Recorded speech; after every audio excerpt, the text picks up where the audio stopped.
साल की आखिरी एकादशी पर जिस घर में खाई जाती है, ये दो चीज उस घर में कभी नहीं होती, धन की कमी।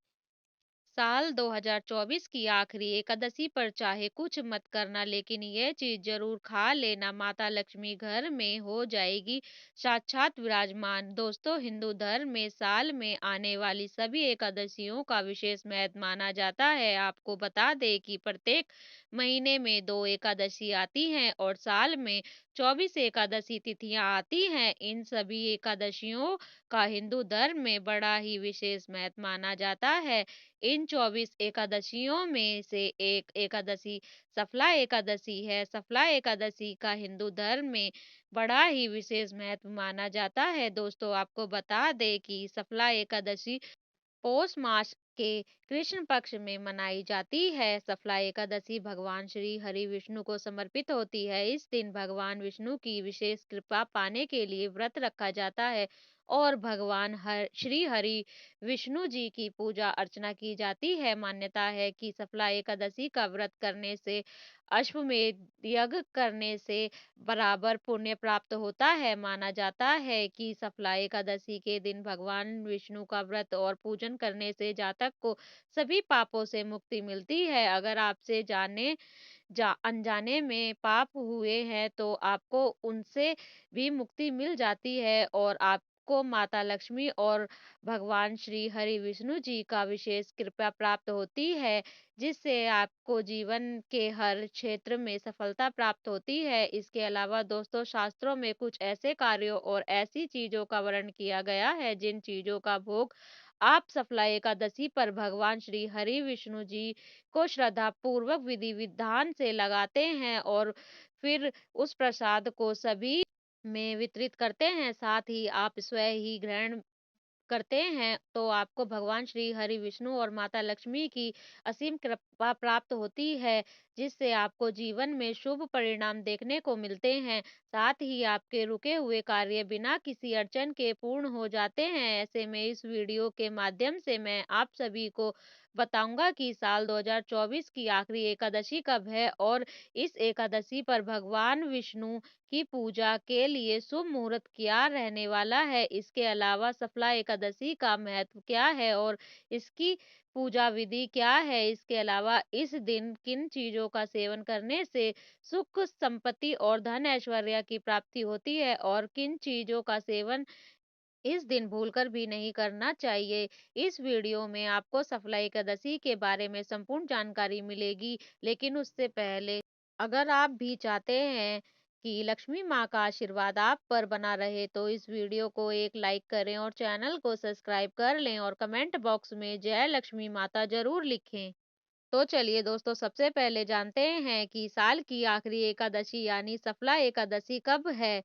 तो दोस्तों, आप सभी को बता दें कि पौष माह के कृष्ण पक्ष की एकादशी तिथि की शुरुआत 25 दिसंबर 2024 को रात 10:29 पर होगी। फिर इस तिथि का संपन्न 27 दिसंबर को रात 12:43 पर होगा। ऐसे में उदय तिथि के अनुसार 26 दिसंबर 2024 को सफला एकादशी का व्रत रखा जाएगा। इसके अलावा सफला एकादशी के पूजन के शुभ मुहूर्त के बारे में बात करें तो सफला एकादशी पर पूजा करने का शुभ मुहूर्त सुबह 7:12 से सुबह 8:30 तक रहेगा। आप इस अवधि में भगवान श्री हरि विष्णु और माँ लक्ष्मी की पूजा कर सकते हैं। वहीं सफला एकादशी व्रत का पारण 27 दिसंबर शुक्रवार को सुबह 7:12 से 9:16 के बीच कर सकते हैं। द्वितीय तिथि का संपन्न 28 दिसंबर को सुबह 2:26 पर होगा। इसके अलावा दोस्तों, पंचांग के अनुसार इस बार 26 दिसंबर 2024 को सफला एकादशी के दिन सुकर्मा योग का निर्माण हो रहा है, जो रात 10:23 पर समाप्त होगा। सफला एकादशी पर स्वावित नक्षत्र भी बनेगा, जो 18:09 तक रहेगा। इस दिन अभिजीत मुहूर्त दोपहर 12:01 से 12:42 तक है। आइए दोस्तों, अब जानते हैं कि सफला एकादशी का महत्व क्या है। तो दोस्तों, सफला एकादशी के दिन भगवान श्री अच्युत जी और श्री हरि का पूजन किया जाता है। इसके अलावा मान्यताओं के अनुसार सफला एकादशी की रात जागरण करने से सभी इच्छाएं पूरी होती हैं। इस दिन श्रद्धालु बड़े स्तर पर पूजा, हवन और भंडारे आदि का आयोजन करते हैं। साथ ही सफला एकादशी के दिन किसी गरीब और ब्राह्मणों को भोजन करवाना बहुत ही शुभ और फलदायी माना जा गया है। इसके अलावा सफला एकादशी के मंगलकारी व्रत को पूरी विधि विधान श्रद्धा पूर्वक करने से मनुष्य को मृत्यु के बाद विष्णु लोक की प्राप्ति होती है। इसी के साथ इस व्रत से मानव जीवन में भी सुखद जीवन की प्राप्ति होती है। तो दोस्तों, ये था सफला एकादशी का महत्व। चलिए अब जानते हैं सफला एकादशी की पूजा विधि के बारे में। तो दोस्तों, सफला एकादशी के दिन भगवान श्री हरि विष्णु की पूजा करने से प्रभु की कृपा से हर कार्य में सफलता प्राप्त की जा सकती है। ऐसे में आपको सफला एकादशी के दिन प्रातः काल ब्रह्म मुहूर्त में उठकर स्नान आदि करके भगवान विष्णु का स्मरण कर व्रत का संकल्प करें। फिर स्नान आदि के बाद पूजा की तैयारी करें। इसके लिए चौकी पर पीले रंग का वस्त्र बिछाकर भगवान विष्णु की प्रतिमा या चित्र स्थापित करें। फिर भगवान को गंगा जल और से स्नान करवाकर नए वस्त्र पहनाएं और तिलक लगाएं। भगवान विष्णु को पीले रंग के फूल, फल, धूप, दीप और चंदन अर्पित करें। इसके अलावा विष्णु सहस्त्र नाम का पाठ करें और सफला एकादशी व्रत कथा का पाठ करें। साथ ही भगवान विष्णु की आरती करें और पूजा के दौरान हुई भूलों के लिए क्षमा मांग लें। फिर लोगों को प्रसाद बांटें और स्वयं ही प्रसाद ग्रहण करें। ऐसा करने से आपको भगवान विष्णु की विशेष कृपा प्राप्त होगी। तो दोस्तों, ये थी सफला एकादशी की पूजा विधि।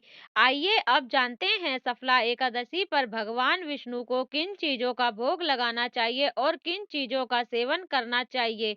नंबर 1, लौकी यानी घिया। दोस्तों, लौकी सफला एकादशी पर खाई जाने वाली एक महत्वपूर्ण सब्जी है। लौकी यानी घिया को हल्के मसालों में साथ सेंधा नमक डालकर तैयार किया जाता है। ले लौकी भगवान विष्णु को विशेष प्रिय है और इसे माता लक्ष्मी को अर्पित किया जा सकता है। इसके अलावा यह शरीर को ठंडक प्रदान करती है और पाचन के लिए लाभकारी होती है। नंबर 2, सीताफल। दोस्तों, सफला एकादशी के दिन कद्दू यानी सीताफल का सेवन अत्यंत शुभ माना जाता है। धार्मिक मान्यताओं के अनुसार कद्दू भगवान विष्णु का प्रिय है और इसे माता लक्ष्मी भी पसंद करती है। कद्दू को सात्विक तरीके से तैयार किया जाता है, जिसमें बिना प्याज और लहसुन का उपयोग किए जाता है। इसे हल्दी, धनिया पाउडर और सेंधा नमक के साथ पकाया जाता है। कद्दू का सेवन करने से शरीर में ऊर्जा का संचार होता है और मन शांत रहता है। यह सब्जी न केवल स्वादिष्ट होती है बल्कि स्वास्थ्य के लिए भी लाभकारी होती है। सफला एकादशी पर कद्दू खाने से भगवान श्री हरि विष्णु और माता लक्ष्मी का आशीर्वाद प्राप्त होता है, जिससे जीवन में सुख समृद्धि आती है। साथ ही घर में भी सकारात्मक माहौल बना रहता है। नंबर 3, शकरकंद। दोस्तों, शकरकंद एक सात्विक और पौष्टिक सब्जी है जो सफला एकादशी के दिन खाई जा सकती है। इसे उबालकर या हल्का भूनकर खाया जाता है। साथ ही शकरकंद भगवान विष्णु और माता लक्ष्मी को अर्पित किया जा सकता है। यह सब्जी स्वास्थ्य को बेहतर बनाती है और व्रत के दौरान शरीर को आवश्यक ऊर्जा प्रदान करती है। इसीलिए आप सफला एकादशी पर शकरकंद का सेवन कर सकते हैं। नंबर 4, धनिया की पंजीरी। दोस्तों, आपको सफला एकादशी पर धनिया की पंजीरी का भोग भगवान श्री हरि विष्णु जी को जरूर लगाना चाहिए। ऐसा कहा जाता है कि यह भोग श्री हरि और मां लक्ष्मी को अति प्रिय है। जो साधक इस दिन इन्हें ये भोग सच्चे भाव श्रद्धा पूर्वक विधि विधान से चढ़ाते हैं, उनके ऊपर माँ लक्ष्मी की कृपा सदैव के लिए बनी रहती है। साथ ही आर्थिक तंगी और विवाह से जुड़ी सभी समस्याओं से मुक्ति मिलती है।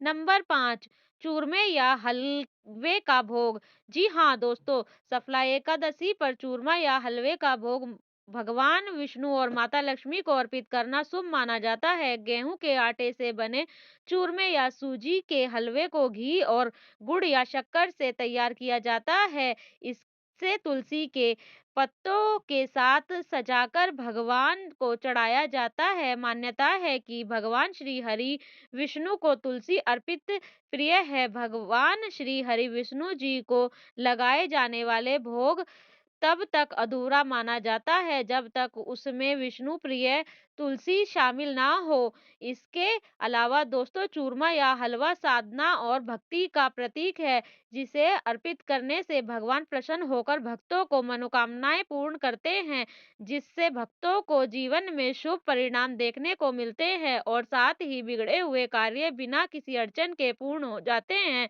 इसके अलावा धार्मिक मान्यता है कि चूरमे का भोग चढ़ाने से परिवार में सुख समृद्धि आती है और जीवन की सभी बाधाएं दूर होती हैं। नंबर 6, सूखे मेवा का भोग। दोस्तों, भगवान विष्णु और माता लक्ष्मी को सूखे मेवे जैसे बादाम, काजू, किशमिश और अखरोट का भोग लगाना शुभ होता है, क्योंकि सूखे मेवे शुद्धता और शक्ति का प्रतीक होते हैं। ऐसे में सफला एकादशी पर सूखे मेवे चढ़ाने से घर में सुख, शांति और समृद्धि का आगमन होता है। इसके अलावा गुड़ और भुने हुए चने का भोग सफला एकादशी पर भगवान को अर्पित करना अत्यंत शुभ माना जाता है। ये भोग सादगी और पवित्रता का प्रतीक होते हैं। गुड़ और चना को शुद्धता से तैयार कर भगवान को अर्पित किया जाता है। इस भोग से भगवान श्री हरि विष्णु शीघ्र ही प्रसन्न होते हैं और भक्तों को सभी संकटों से मुक्ति प्रदान करते हैं।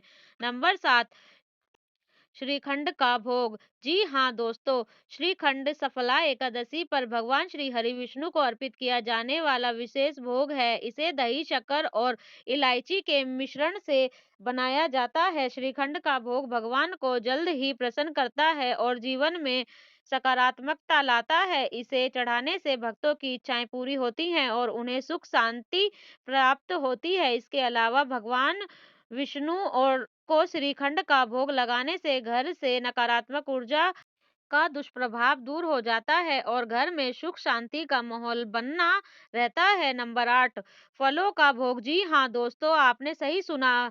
सफला एकादशी पर भगवान श्री हरि विष्णु और माता लक्ष्मी को फलों का भोग लगाना अत्यंत शुभ माना जाता है। फलों में केला, सेब, अनार, नारियल और मौसमी फल विशेष रूप से चढ़ाया जा सकते हैं। फलों का भोग भगवान की कृपा पाने का सरल और पवित्र माध्यम है। इसे चढ़ाने से घर में सुख, शांति और समृद्धि का वास होता है। ऐसे में आपको भगवान को फल चढ़ाने से पहले उन्हें शुद्ध जल से धोकर स्वच्छ थाली में सजाया जाता है। फिर भगवान को चढ़ाए गए फल फल प्रसाद के रूप में ग्रहण किए जाते हैं, जिससे तन मन पवित्र हो जाते हैं। धार्मिक मान्यताओं के अनुसार फलों का भोग चढ़ाने से भगवान विष्णु भक्तों की सभी मनोकामनाएं पूरी करते हैं और माता लक्ष्मी की कृपा से आर्थिक बाधाएं दूर होती है। नंबर 9, मिठाई का भोग। दोस्तों, भगवान श्री हरि विष्णु और माता लक्ष्मी को मिठाइयाँ अत्यंत प्रिय हैं। सफला एकादशी के दिन मावे से बनी मिठाइयाँ जैसे लड्डू, पेड़ा, बर्फी आदि का भोग लगाना बहुत शुभ होता है। इससे शुभता, मिठास और समृद्धि का प्रतीक माना जाता है। इसके अलावा आपको मिठाई बनाते समय शुद्धता का विशेष रूप से ध्यान रखना आवश्यक है। मिठाई का भोग भगवान को अर्पित करने से जीवन में मिठास और सकारात्मकता का संचार होता है। यह भोग अर्पित करते समय भक्त अपनी मनोकामनाओं की पूर्ति के लिए प्रार्थना करते हैं। मिठाई का भोग लगाने से न केवल भगवान की कृपा प्राप्त होती है, बल्कि इसे प्रसाद के रूप में बांटने से समाज में प्रेम और एकता बढ़ती है। यह भोग माता लक्ष्मी को भी प्रसन्न करता है, जिससे आर्थिक उन्नति का मार्ग प्रशस्त होता है, जिससे आपको जीवन में कभी भी आर्थिक तंगी जैसी समस्याओं का सामना नहीं करना पड़ता है। नंबर 10, पंचामृत का भोग। पंचामृत का भोग भगवान विष्णु और माता लक्ष्मी को सफला एकादशी पर अर्पित करना अत्यंत शुभ माना जाता है। पंचामृत दूध, दही, घी, शहद और शुद्ध जल से बनाया जाता है। साथ ही इसे पवित्रता और अमृत का प्रतीक माना जाता है। भगवान श्री हरि विष्णु जी को पंचामृत का भोग लगाने से भगवान की कृपा शीघ्र प्राप्त होती है। इसे अर्पित करते समय भक्त अपने जीवन के सभी पापों से मुक्ति और कल्याण की की कामना करते हैं। नंबर 11 नारियल का भोग। जी हाँ दोस्तों, भगवान श्री हरि, विष्णु और माता लक्ष्मी को नारियल अत्यंत प्रिय है। सफला एकादशी के दिन भगवान श्री हरि, विष्णु और माता लक्ष्मी को नारियल का भोग चढ़ाने से परिवार में सुख, समृद्धि और शांति का वास होता है। साथ ही नारियल का भोग अर्पित करने से धन संपत्ति की वृद्धि होती है और जीवन में खुशहाली आती है। तो दोस्तों, ये थी वह चीजें जिनका भोग भगवान श्री विष्णु को लगाना चाहिए। अब जानते हैं कि सफला एकादशी पर किन चीजों का सेवन बिल्कुल भी नहीं करना चाहिए।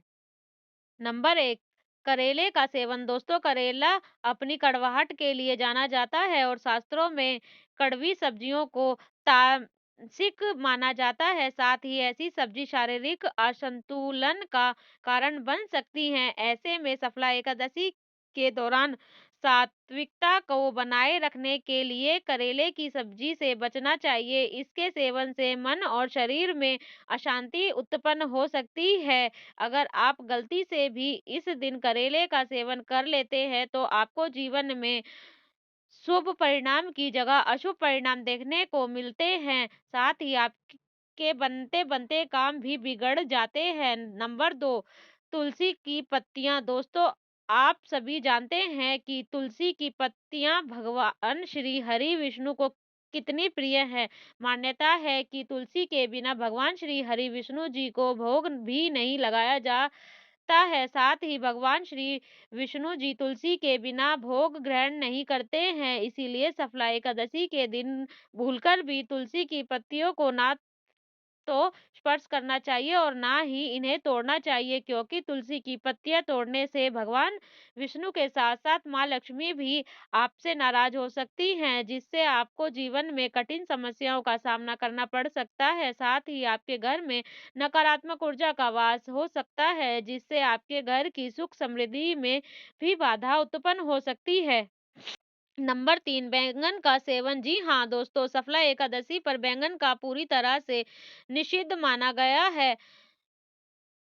धार्मिक मान्यता है कि बैंगन तामसिक प्रवृत्ति की सब्जी है जो शरीर और मन की शुद्धता को प्रभावित करती है। इसके अलावा सफला एकादशी पर ब्रह्मचर्य का पालन करना चाहिए और बैंगन का प्रवृत्ति को बढ़ाता है। साथ ही बैंगन के अंदर सूक्ष्म कीड़े होने के भावना रहती है, जिससे यह अशुद्ध माना जाता है। इसके अलावा बैंगन का सेवन मन को चंचल बनाता है और एकाग्रता को भंग करता है। ऐसे में अगर आपने व्रत नहीं भी रखा है तब भी आपको सफला एकादशी पर तन मन में शुद्धता बनाए रखनी चाहिए। नंबर 4, लहसुन और प्याज। दोस्तों, लहसुन और प्याज तामसिक भोजन के अंतर्गत आते हैं। मान्यता है कि लहसुन और प्याज की उत्पत्ति राहु केतु के हुई थी, जिससे इन दोनों को अशुभ माना जाता है। इसके अलावा यह शरीर में गर्मी पैदा करते हैं और मानसिक अशांति का कारण बनते हैं। ऐसे